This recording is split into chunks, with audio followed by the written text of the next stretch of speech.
May gabi sa tanan. Amen. Ang gihangyo ang matag usa sa pagpahilon at sa tuwang tag sa tagsaka kaugalingon alang sa pagampo ug ang gihangyo si Nanay Miriam sa pagpray. Puwerta. O Diyos ng malabing gamhanan, Lord, dengan kayo salamat, Lord God, sa lain na sang ikayon ginungay mong gihatag kanamo, Lord, na diin magakatigom kami Ginoo alang sa pagtuon sa imong balang pulong, Lord God, o ikaw mahimaya Ginoo. O Lord, dengan kayo salamat sa maayong panahon, sa maayong panglawas, sa tagsa-tagsa namo, Lord God, diin ikaw Ginoo ikaw ang nag-bless ni ini Ginoo. O daghang kayong salamat, Lord God, sa mga protection nga imong gihatag kanamo sa tagsa-tagsa ng mga pamilya, Lord. O daghang kayong salamat sa kadasig diha sa pagpangalagad kanimo Ginoo, kay kung wala ikaw, Lord God, wala gid kami mahimo, Lord. O daghang kayong salamat Ginoo sa matag adlaw namo nga gikinahanglan ikaw naga-supply niini, Lord God. O sa pagpadayon namo sa pagtuon sa imong balang pulong, among giampo, Lord God, nga ang magdala sa imong balang mensahe Ginoo ang mogawa sa iyang baba, Lord. O yun sa imong kabubuton, Lord God. O dili kini mo labay kawang sa tagsa-tagsa namo nga kinabuhi Ginoo, diin amo kining ikinabuhi isip usa ka Kristohanon, Lord. O Lord, among sang giampo ang among mga kaigsuonan, Lord God, nga sa level, Lord, nga ikaw giya kanunay kanamong tanan Ginoo.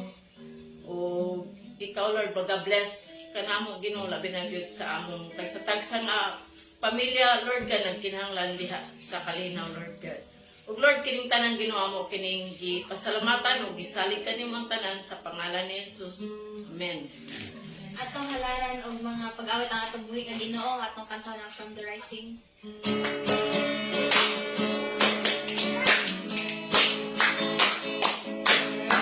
The sun to the going down of the same. The Lord's name is to be praised. The rising of the sun to the going down of the same. The Lord's name is to be praised. Praise ye the Lord, all the servants of the Lord.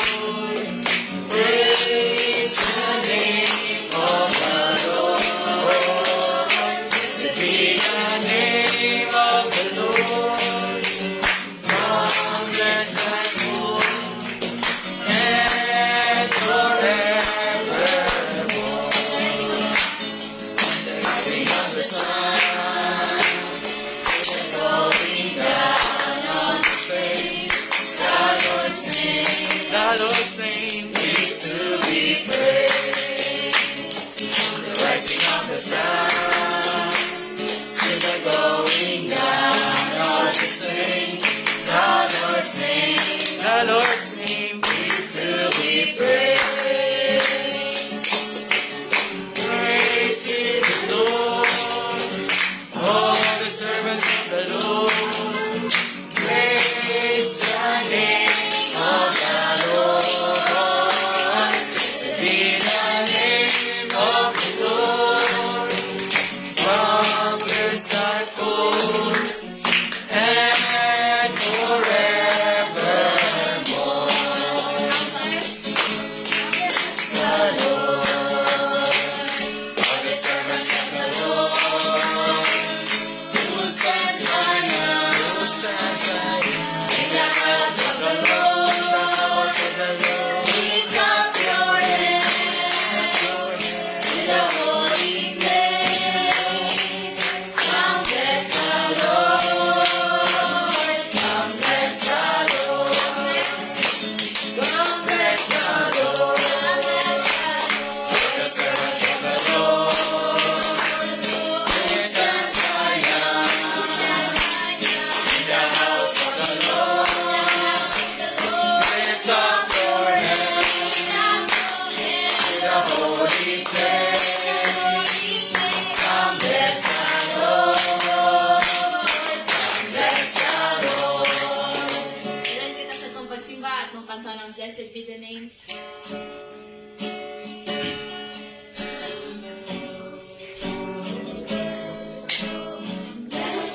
be the name of the Lord. He is worthy to be praised and adored. So we lift up holy hands in one accord, singing, blessed be the name, blessed be the name, blessed be the name of the Lord. Blessed be the name of the Lord. He is worthy to be praised and adored. So we lift up holy hands in one accord, singing, blessed be the name, blessed be the name, blessed be the name of the Lord. Lord, you are worthy. Worthy, you are worthy, King of kings, Lord of lords, you are worthy. Worthy, you are worthy, King of kings, Lord of lords, I worship you. Holy, you are holy. Holy, you are holy, King of kings, Lord of lords, you are holy. Holy, you are holy, King of kings, Lord of lords, I worship you. Jesus, you are Jesus. Jesus, you are Jesus, King of kings, Lord of lords, you are Jesus. Jesus, you are Jesus, King of kings, Lord of lords, I worship you. King of kings, Lord of lords, I worship you. King of kings, Lord of lords, I worship you. Atong pakpakan na itong buhay na Ginoo. Kailangan kasi ang pagpaginaw sa iyang pulong na pagandad ni Pastor Nalimar.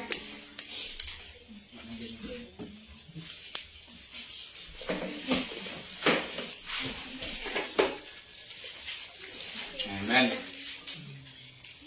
Atong ipailaw na atong tagsa-tagsa ka kaugalingon. Ari na po kita sa pagtuon sa pulong sa Ginoo. Atong ablihan ang atong matag usa ka Biblia.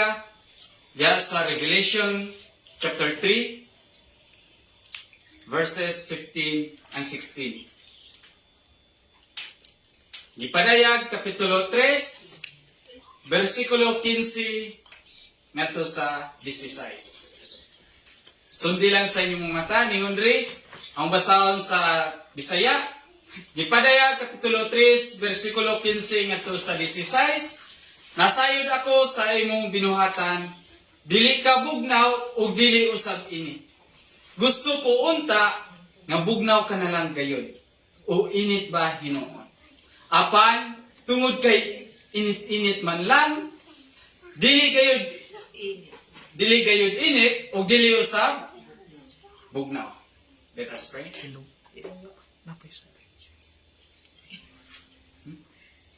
So let us pray. Labing balaan ug dalay ko ng mga Dios. Salamat Lord God ning matawag nga kagabiyon. Salamat o Dios sa kanunay nga ikaw nagauban ka namo. Nga ikaw nagapadayon sa pagtagbo sa tanan namo mga panginahanglan. Ug salamat o Dios sa protection sa matag adlaw. Lord God, pasaylo kami Ginoo sa tanan namo mga kalapasan, sa hunahuna sa batok sa mga pulong. Aron takos ug ngayon kami nga magaton sa imong pulong Lord God. Ug may mapagampo dia kanimo Dios nga ikaw magapayluna sa mong tagsa-tagsa ka kaugalingon. Sabi na Lord God sa pagtuon sa imong pulong. Ug may mapagampo dia kanimo Dios nga ikaw magapadayon sa paghatag kanamo ug langit nun nga kaalam. Labi na Lord God sa among pagtuon sa imong pulong ning taknas kagabion. Ug may mapagampo dia kanimo Dios sa among pagpadayon nga ikaw magauban kanamo hangtod sa kalampusan Lord God. Busa Lord God, ikaw lamang mong pasidunggan, pasalamatan sa tanan. In Jesus' name we pray. Amen. Amen. Amen. Balikon ko atong passage ana makita sa Revelation chapter 3 verses 15 and 16. How? Naday na kalimtan ka itong hiluwa ko ikaw. So ning taknas sa kagabion nagisgot kini about sa simbahan. Unsa man nga simbahan? Ha? Church of Laodicea. Kanya no di ay ang simbahan sa Laodicea. Nga ato palang basa sa dili dugay nasayod ako sa imong binuhatan. Dili ka bugnaw o dili usab init. Gusto ko unta nga bugnaw ka na lang gayon. Og init ba hinoon? Apan tungod kay ikaw init-init man lang. Dili gayon init og dili usab bugnaw iluwa ko ikaw. So ning takna sa kagabion ako ning gitimandri a lukewarm Christian. Kinsa man ang mga tawhana or who is a lukewarm Christian? Kinsa man sila? Una, siya katong nga naglingkod sa simbahan o nagtuo sa mensahe apan wala mo apil sa mga mission. Ay, okay ra na ako. Okay ra na ako mo. Attend, okay ra. Kung sa pa may lain, is that person who hardly prayed. Dili may inampuon. Mo ni ang mga lukewarm Christian. Hinumduman na to.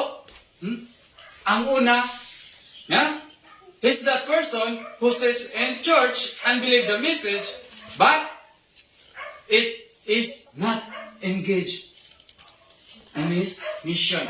Then ang ikadua, gahi kaayo or dili mainampuon. Ang ikatulo, he thinks about life on earth more than eternity or eternal life. Mas iyang gipalabi ang mga butang diri sa kalibutan kaysa langit. Then unsa pa may lain? He has one leg in and one leg out. Ang usa ka tiil nasa sulod, ang usa nasa gawas. Unsa pa may lain? He honors God with his mouth. Nga kung natong basahon sa Isaiah 29:13.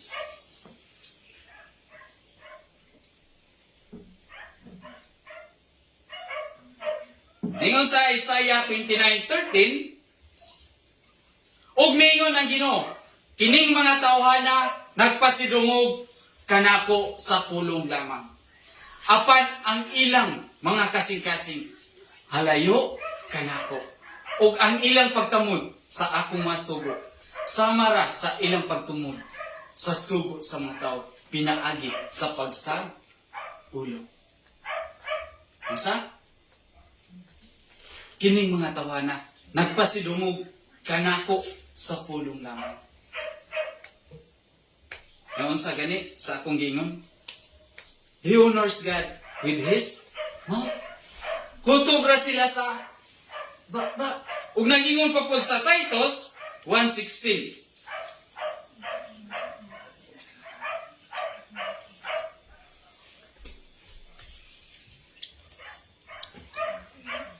Ngayon rin sa Titus 1:16, miangkon sila nga nakaila sa Dios. Apan ang ilang buhat wala magmatuod niini. Mga talamayon sila, masupilon ug dili makabuhat o maayo. Asa? Niangkon sila nga nakaila sa Dios. Timailan ha sa mga lukewarm Christian. Nga, niangkon sila nga nakaila sila sa Ginoo. Apan ang ilang buhat wala magmatuod niini. Kutob lang sila nga, ay nakaila man ko o Ginoo. Pero sa ilang binuhatan. Then, unsa pa may lain? Yeah? He is a double-minded person. Nga, ang ilang pagduwa-duwa. Maduha-duhaon sila. Labi na sa pagsalig sa Ginoo. Ay, tinuod ba yun nga, tubagon ko sa Ginoo ang akong mga pag-ampo. Usapon na katimailan mga igsoon sa lukewarm Christian. Then, unsa pa may lain? Nga dili sila mo angkon nga sila sayo. Or nga sakto sila. Nga correct kanunay sila. Hinumduman sa atong tagsa-tagsa ka kinabuhi nga kadto ang mga ilanan ng mga lukewarm Christian. So unsa man po'y consequences for a lukewarm Christian? Unsa man po'y consequence sa usa ka lukewarm Christian? Una, no one will enter into heaven. Mauli ang consequence sa usa ka lukewarm Christian. Kaya kung magisguta about lukewarm, unsa gingon sa pulong, dili bugnaw ug dili pod init. So mo ni ang consequence sa usa ka lukewarm Christian. Nga nagingon pa sa Matthew chapter 7 verse 22 and 23.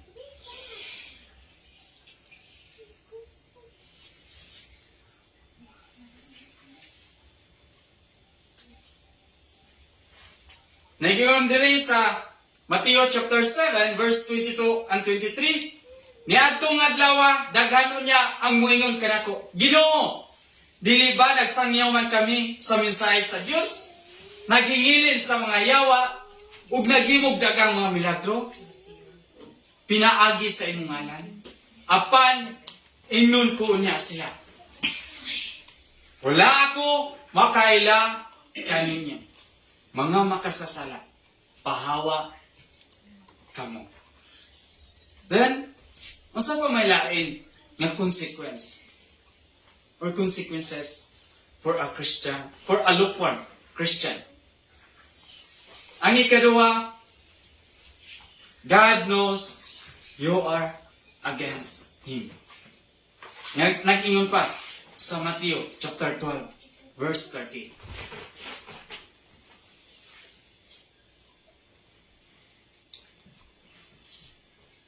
Naingon rin, sa Matthew chapter 12 verse 30, ang dili dapat kanako batok gayud kanako. O ang dili mo tabang kanako pagtigom nagpaatibulaag lang. Nanumduman sa atong tagsa-tagsa ka kinabuhi mga igsoon. Nga? Naibalaan sa Dios nga kontra ka kaniya. Mo na hinumduman na to ng mga consequences. Then, unsa pa may lain nga consequence? Nag-ingon diri sa atong passage sa Revelation or sa Gipadaya, Kapitulo 3, versikulo 16, unsay word diha? Apan tungod kay ikaw init-init man lang, dili gayud init o dili usa bugnaw, unsa? Iluwa ko ikaw. God will bumi you up. Nga sa ako panghingon, basino niya? Inunta, wala ako makaila kaninyo. Kung atong i-examine ang atong tagsa-tagsa kakaugalingon, sama ba ko sa Church of Laodicea? Nga ang akong pagpangalagad sa Ginoo, okay, dili, okay, dili. Ang ako na pagpangalagad sa Ginoo, wither lang ba? Kaya unsay mga consequences? Dili makasulod sa gingharian sa langit. O ikaw, nailan ka nga ikaw kontra sa Diyos. Then, iluwa ko ikaw. So, how to overcome lukewarmness? Kung saan man na to pag-overcome ni Ana? Kanang bugnaw. Oh, bugnaw naman. Dili. Bugnaw. Lukewarm. Ang una, how to overcome, examine yourself with your faith. Kumusta ka ha? Ang akong pagtuo. Kumusta ka ha? Examine. Ang imong kaugalingon. Kumusta? Nga nag-ingon pa sa 2 Corinthians chapter 13 verse 5.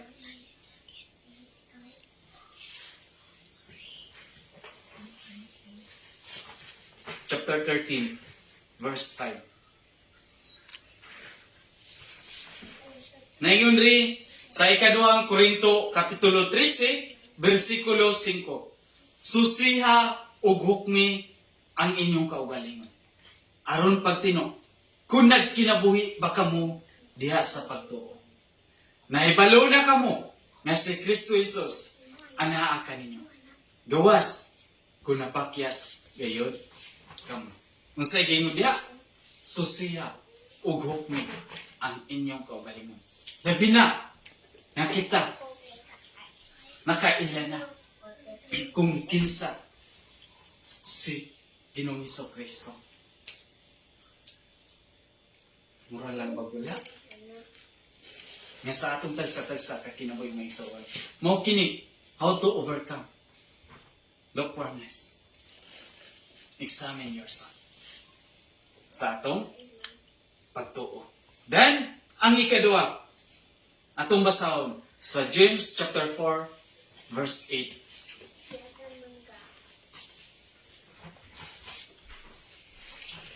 Naingon ri sa Santiago kapitulo 4 versikulo 8. Duol kamo sa Dios ug muduol siya kaninyo. Pag ginulsol kamo mga makasasala, hinlui ang inyong kasing-kasing. Mga tigpakarong ina. Kung sa ang ikaduha, go closer to God. Paduol sa Diyos. Kaysa atong tagsa-tagsa kakinaboy may ison agi sa pagtapos. Atong basahon ang Revelation chapter 22 verse 11 and 12.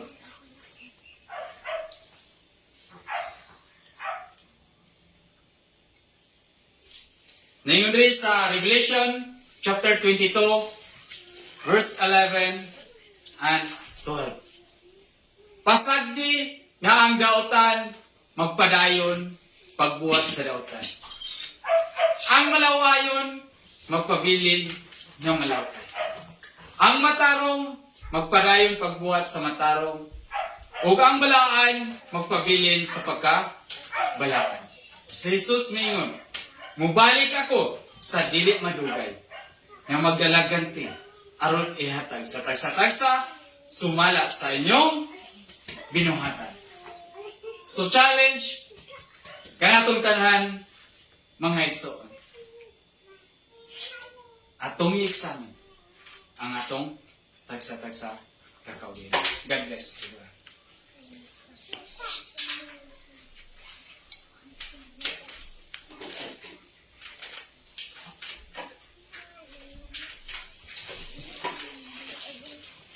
Amen. Salamat sa pulong sa Dios nga dili nagpahinumdom kanatong tanan dining kagabion. No? Church of Laodicea. So mga igsoon, mga kwanta, taga-Laodicea ba ta? Okay, ang pulong sa Dios nagpahinumdom dining kagabion mga igsoon nga tuloy kuani nga message. Di ni siya bugat-bugat nga message or mensahe ngadto sa taga Laodicea. And even today sa panahon nato karon naagya po ni kini man kong mga di na ta malayo ari na tas mga kining kuan man ni nagisgot man ni sa simbahan may gikuan na ni ha kini man kong kuan kini simbahan sa Laodicea kuan na siya usa ni sa dato o kanang nindot og income nga kuan na nga dapit morning ang mga tao po dito busy sa trabaho, busy sa kanang kalibutanon nga mga buhat. Okay. So karon arita sa matag kasimbahanan. Atong dadto ni sa sitwasyon nato karon or sa mga churches karon. Dili day enough nga diin makit-an nata kada Domingo o nag-claim na ka, nga Christian ka, kunya ini gawas nimo sa church, murag wala. Muadto ka sa church, kay napugos ka, kandlo ka kasama sa imong mama, papa, kaya adto sa church, magsigira ka, mag cellphone na ka, o unsa pa na, abot ni mas church, kanang, di magig ka mina sa pulong sa Ginoo. Di ba? So, kung atong daton kini nga sitwasyon or kini nga binuhatan sa mga simbahan sa Taga-Laodicea, nahitabo pud ni sa ato ang panahon karon. And the word of God warned the church of Laodicea. The same also sa panahon karon. Kung atong basahon na diha sa kuan man na hangtod sa 22 na verse 22 diha. Adunay invitation ang Ginoo ngadto sa mga Church of Laodicea. Ug giingon pa mangani diri nga diin pag kanay to repent. No? Dili day pwede nga as a Christian ka ang imong hunahuna o atong hunahuna nabahin. Usahay Kristohanon ta, usahay dili. Usahay magampo ta, usahay dili. Usahay mutuo ta, usahay dili. Usahay musimba ta, usahay dili. Usahay magpagamit ta sa Ginoo, usahay dili. Mo man gi pahinumduman sila sa Ginoo. Giingon diri ang pulo sa Ginoo. Naside ako sa imong, sa ganit, naside ako sa imong binuhatan. Dili ka bugnaw o dili usab init. It means kini ni mga palagi, mga nag-angkon nga Kristohanon mo, simba usahay dili. Gusto ko unta nga bugnaw ka na lang gayon o init ba hinuon.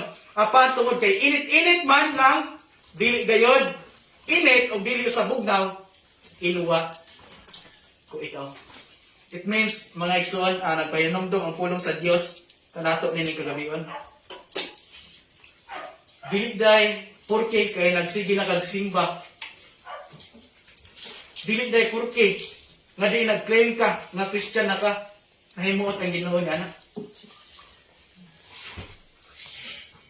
Ug kining lukewarm nga Kristohanon iluwa di ay sa Ginoo. Ug wa malipay ang Ginoo niya na.